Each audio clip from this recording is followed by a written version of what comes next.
20,000 కోసం చెల్లి సమాధిని తవ్వి బాడీని బ్యాంక్ కి తీసుకెళ్లిండు. వినడానికి షాకింగ్ గా ఉంది కదా.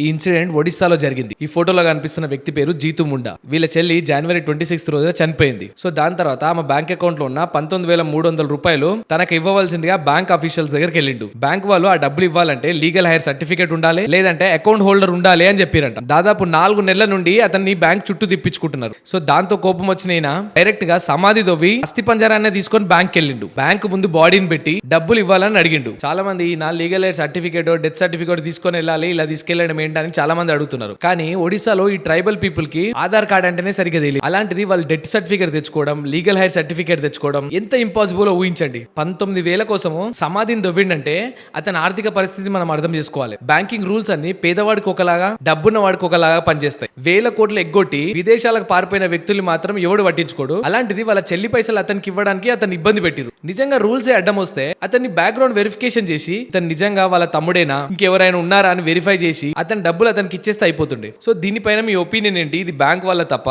లేదా ఇతను తప్ప? ఒకసారి కామెంట్ చేయండి. Thank you.